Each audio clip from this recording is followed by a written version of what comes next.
Selamat sore Bung Firdaus Ilyas. Selamat sore, Bung Meldi Rendra.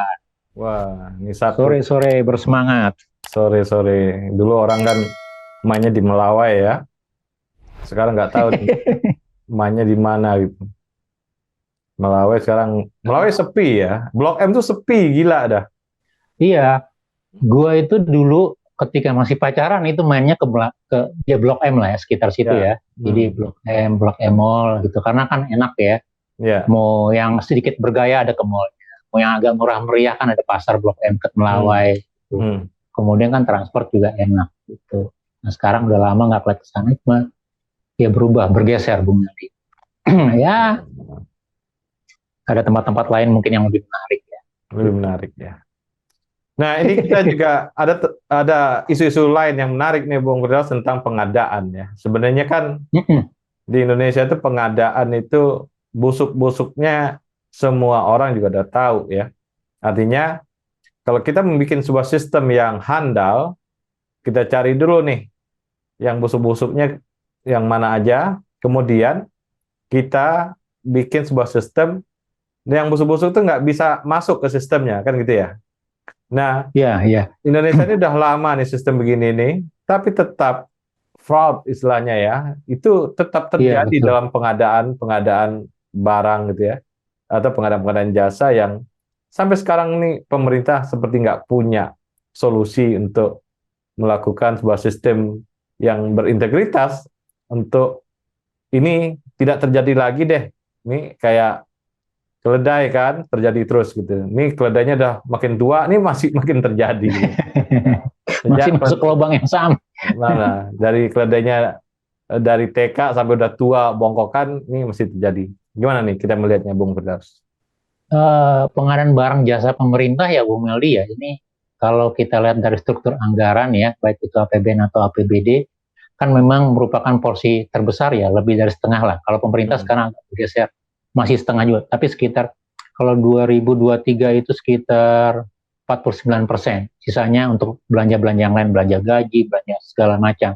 Itu pengadaan barang dan jasa, baik belanja modal, belanja-belanja jasa, belanja barang gitu ya, itu Hmm. porsinya masih sekitar 49%-an gitu. Nah, kalau kita lihat dari ya betul ya. Jadi kalau kita lihat dari kasus-kasus praktek penyimpangannya, kayaknya ya sebagian besar korupsi ya terkait dengan pengadaan barang. Artinya gini, pasti yang disasar pengadaan barang dan jasa gitu ya. Walaupun modusnya tidak serta-merta langsung kerugian keuangan negara, tapi misalnya diawali dengan suap menyuap atau bribery gitu ya. Gitu. Tapi kue besarnya yang banyak disasar orang sekarang ya salah satunya juga memang pengadaan barang dan jasa begitu. Padahal kalau kita bicara dari amanatnya, kenapa diadakan pengadaan barang dan jasa? Ya karena sekali lagi pelayanan publik kan tidak mungkin dipenuhi oleh semua aparatur negara ya Bung Meldi ya. Hmm. Untuk semua kita pengen jalan, pengen rumah sakit, pengen alat kedokteran ya semua dia yang bikin, yang jadi tukang, yang bangun begitu kan Hmm. tidak mampu. Dia hanya sebagai administratur gitu ya. Sehingga pengadaan barang dan jasanya dilakukan oleh pihak yang lain. Jadi tujuan pengadaan barang dan jasa adalah dalam rangka memenuhi tupoksi atau tugas misi visi penyelenggara negara untuk pelayanan publik, untuk menyediakan sarana dan prasarananya begitu.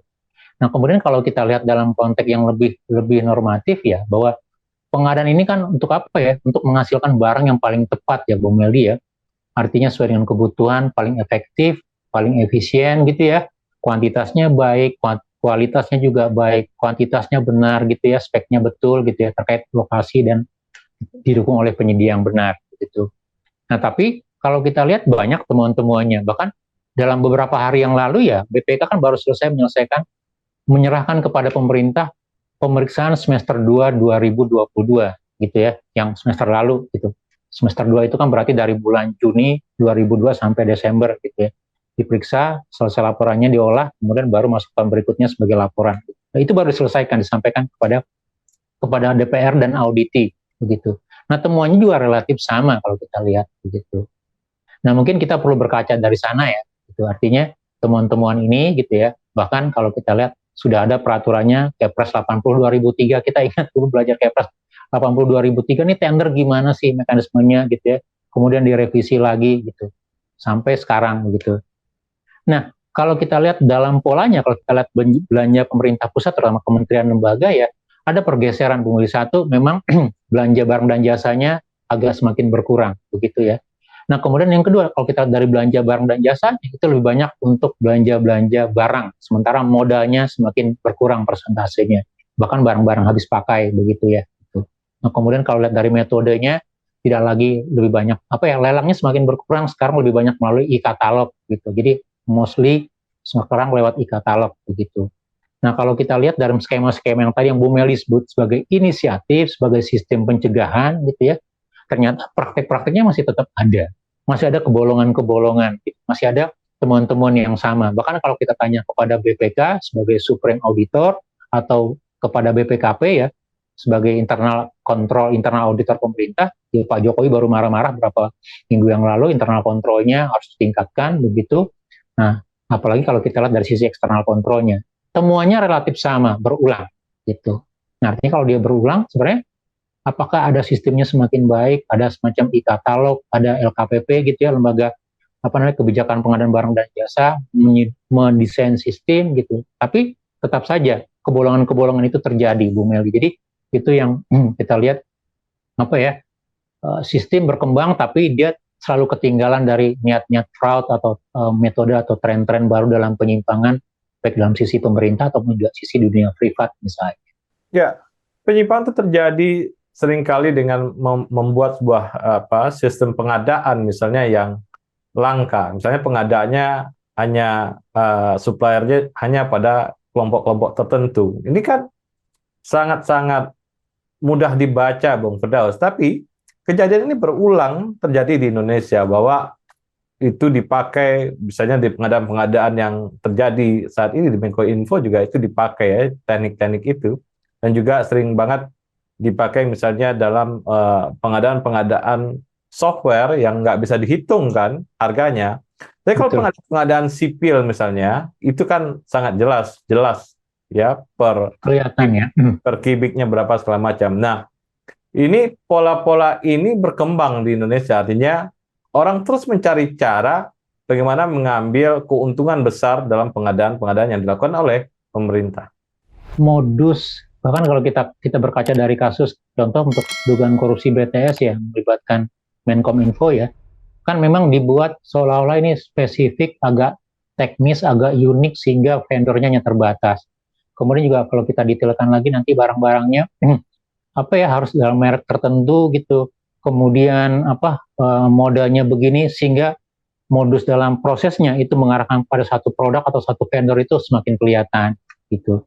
Bahkan kalau dilihat dalam konteks lokasi gitu atau daerah penerimanya, kita juga menemukan ya orang melihat ya karena dari tadi kelemahan pengawasan, kelemahan dari mungkin tidak ada media di sana, tidak ada masyarakat karena BTS-nya di atas gunung, ya udah kita manipulasi aja gitu ya. Seharusnya kedalaman tiangnya sekian kita kurangi, seharusnya besinya yang begini kita kurangi. Jadi modus-modus seperti itu yang banyak digunakan begitu. Nah, kalau kita lihat dari sisi modusnya betul ya, jadi kita bisa berkaca dari hasil pemeriksaan BPK lah. Nah, kebetulan BPK ini saya ambil satu modus yang memang langsung berimplikasi kepada kerugian keuangan negara, gitu ya. Dari banyak temuan-temuan klasifikasi temuan BPK.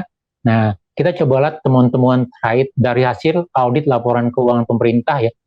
Dari audit laporan keuangan kementerian lembaga, Bu Meldi. Jadi hampir 90 kementerian lembaga itu diaudit setiap tahun mandatori oleh BPK gitu ya. Selain audit kinerja, pemeriksaan dengan tujuan tertentu, mereka yang wajib itu adalah audit pemeriksaan laporan keuangan, terutama pada audit semester 1 ya. Nah, dari data ini kita coba olah temuan-temuan pelanggaran peraturan yang berimplikasi kepada kerugian keuangan gitu. Nah, dari data 2006 sampai 2010 ya yang saya coba tabulasi ya pada seluruh kementerian lembaga, ada sekitar hampir 2.400 temuan terkait kerugian negara. Jadi baru satu unsur ya Bung Meldi ya, kerugiannya gitu ya. Jadi pelanggaran peraturan yang berimplikasi kepada kerugiannya. Nah, kemudian kalau kita lihat dari dampak-dampak pelanggaran itu gitu ya, modusnya kira-kira apa yang menyebabkan kerugiannya? Pertama kita bicara dalam PBJ dari sisi persentase kasus ya, yang terbanyak itu sekitar 24% kasusnya Bung Meldi itu terjadi dengan modus ya kekurangan volume pekerjaan atau barang. Sama ya, jadi kalau kita lihat barangnya seharusnya 10, tapi yang diberikan hanya 7 atau 8. Atau misalnya volumenya sekian kubik, ya karena dia tertutup di bawah tanah gitu ya, galiannya mestinya 1 meter ke bawah, dibuat hanya setengah meter misalnya. Jadi modus-modus kekurangan volume gitu. Jadi itu 23%, ya 23% lebih gitu. Nah, rata-rata nilai kerugiannya itu lumayan, hampir 1,2 miliar. Ini sekali lagi untuk temuan di audit laporan keuangan. Jadi modus pertama itu banyak dengan cara mengurangi volume berasa. Jadi yang sudah dalam skema kontrak atau KAK-nya dikurangin. Nah, modus kedua gitu ya. Jadi di samping tadi sudah ada kontrak spesifikasinya. Nah, kadang-kadang juga entah itu karena kealpaan atau sengaja antara pengguna gitu ya, antara satker kah atau pengguna barang dan jasa itu memberikan pembayaran yang lebih dari seharusnya. Jadi modus kedua itu kelebihan pembayaran pengadaan barang dan jasa, Bung Medi, gitu. Jadi seharusnya itu sudah ada dalam skema. Nah, contoh yang tadi yang menarik ya, kalau kita untuk belanja-belanja software atau IT ya, kita beli laptop misalnya, gitu. Harganya 15 atau 10 juta. Tetapi kemudian ada lagi perintilannya. Harga untuk memori, gitu ya, ditambah lagi. Harga untuk speaker, padahal itu sudah embedded atau include dalam laptopnya sendiri, gitu. Nah, itu kemudian dibayarkan, dan itu kalau dalam temuan BPK menjadi kelebihan pembayaran. Jadi, sesuatu yang seharusnya tidak perlu dibayarkan lagi, karena itu sudah ada dalam paket yang seharusnya, tapi dibayarkan lagi. Nah, itu persentase modus seperti ini 23%. Nah, kemudian yang berikutnya belanja tidak sesuai ketentuan atau melebihi ketentuan. Jadi, kalau kita lihat ya, ini sebenarnya pola yang umum ya, dan ini banyak dilatar belakangi oleh mekanisme diskresi atau kewenangan pimpinan. Jadi kalau kita ingat dalam video-video sebelumnya di kanal scan ini, kita lihat, kan kita salah satu kekurangannya dalam terutama beberapa tahun terakhir adalah diskresi kewenangan. Nah, diskresi itu implikasinya artinya banyak belanja-belanja yang dikeluarkan itu tidak ada aturannya sebelumnya, tidak ada dokumennya gitu. Jadi diskresi yang mengakibatkan belanja yang lebih besar dari seharusnya gitu. Nah, kemudian untuk berikutnya misalnya ada perjalanan dinas, Bung Meldi, ini juga terkait ASN ya. Jadi ada sekitar 11,4%. Jadi teman-teman yang modus yang melakukan manipulasi baik itu perjalanan dinas ganda atau melebihi standar satuan biayanya. Itu persentase kasusnya 11,4 begitu. Kemudian juga yang agak sama misalnya ada pembayaran honorarium ganda, baik itu kepada ASN-nya, ada uang tunjangan atau segala macam, atau kepada rekanan. Itu 9,7% gitu. Nah, itu kurang lebih kalau kita lihat sebagai modus-modus ya. Jadi kalau kita mau coba detailkan lagi gitu, di samping banyak modus yang lain, sebenarnya modusnya klasik saja dari zaman dulu ya begitu-gitu. Orang mencuri spek gitu ya, orang melakukan pembayaran yang lebih gitu ya, atau belanja yang tidak diperlukan tapi dibelanjakan, atau ASN misalnya ada perjalanan dinas ganda atau pertanggungjawaban ganda. Jadi kalau mau kita coba akumulasikan sebagai sebuah sebuah kerugian keuangan negara, nilainya besar, Bung Meldi. Karena sekali lagi ini hanya cerminan dari audit laporan keuangan. Karena laporan keuangan itu tidak secara spesifik mencari kerugian keuangan negara. Dia hanya melihat penyajian laporan keuangan apakah memenuhi standar atau tidak gitu. Jadi dengan modus-modus ini sebenarnya kita punya peta risiko, dan ini biasanya oleh BPK dilanjutkan dengan pemeriksaan-pemeriksaan yang lebih agresif, pemeriksaan-pemeriksaan yang lebih detail, entah itu pemeriksaan dengan tujuan tertentu atau pemeriksaan investigatif. Jadi ya, tapi sekali lagi kalau kita bicara modus kurang lebih begitu. Itu modusnya tidak bergeser hanya itu saja, dan sayangnya ya kita mengulang lagi. Iya, Bung Firdaus. Jadi sebenarnya pengusaha ini harus kita dorong jangan mencari rentenya di pemerintah. Dia harus kreatif, bikin sesuatu yang bersifat di luar pemerintah gitu ya. Dia bikin inovasi atau nilai tambah apa dan segala macam, dan dia bermain di pasar yang terbuka gitu ya. Jadi kan ini yang harus kita dorong kepada para swasta atau orang yang ada di Kadin, HIPMI gitu ya, sebagai rekan-rekan pemerintah ini yang kita dorong mereka untuk lebih ke swasta murni gitu, Bung Firdaus ya. Iya memang ya. Jadi sekali lagi kalau kita katakan, ya masa sih semuanya berebut mengambil kue dari pemerintah, pengadaan barang dan jasa pemerintah. Ya betul, faktanya begitu. Kita tidak banyak compete di luar, di swasta atau sektor-sektor baru, inovasi baru gitu ya, sehingga itu akan lebih jauh mengembangkan ekonomi. Jadi kalau kita ingat di materi video kita yang terdahulu, kita bicara pengentasan kemiskinan. Nah, kalau kita bicara pengentasan kemiskinan, tapi sumber-sumber produktif yang masih itu-itu saja, ya kita tidak akan berkembang. Ya, kita harus mendorong ya pengusaha atau entrepreneur atau wirausaha mengambil ceruk-ceruk yang lain. Nah, sektor-sektor pemerintah berikanlah kepada vendor-vendor memang memiliki kualifikasi atau ya kompetensi yang baik begitu. Itu yang pertama. Nah, yang kedua, Bung Meldi, jadi kalau kita ingat dalam materi kita yang di awal-awal sekali di kanal Scan ya, kita membangun apa namanya pemilu, kemudian bahwa PBJ merupakan salah satu mekanisme pembayaran kembali investasi-investasi politik atau investasi-investasi pemilu, Bung Meldi. Jadi jangan heran ketika misalnya seorang pejabat yang di awal kampanye atau dukungannya dibantu oleh pihak ketiga atau tertentu gitu ya, kemudian ada perjanjiannya, nanti gue dapat ya dari APBD, dari proyek APBD gitu ya. Nah, ketika dia terpilih, maka yang dikorbankan salah satunya APBD atau APBN ya, kementerian lembaga. Nah, sayangnya teman-teman yang masuk ke sini kan tanpa kualifikasi, tanpa kompetensi, bahkan tanpa, memang niatnya bukan untuk membangun sesuatu yang berkualitas, tapi memang hanya untuk mengambil ceruknya saja. Jadi kenapa itu dilakukan? Ya dulu kan saya mendukung dia, jadi menjadi bupati, menjadi pejabat ini, gitu ya, sehingga saya mendapatkan bagian dari kue APBD dalam skema PBJ. Nah, PBJ-nya saya laksanakan ala kadarnya saja, gitu, pasti aman kok, dapat untungnya besar. Sebagian dari untung itu kan sudah saya investasikan sebagai pencalonan dia, gitu.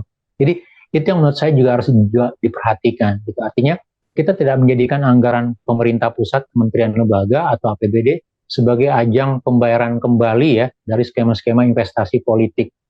Boleh saja itu sebagai pembayaran kembali, tetapi dengan syarat apakah dia juga memiliki kualifikasi atau mutu yang sama. Gitu. Karena sekali lagi ASN atau aparatur negara atau pemimpin kita pilih kan untuk meningkatkan pelayanan gitu. Nah, kalau yang dipilih adalah vendor atau penyedia pelayanan yang buruk, yang busuk, ya artinya publik yang dirugikan, kita yang dirugikan.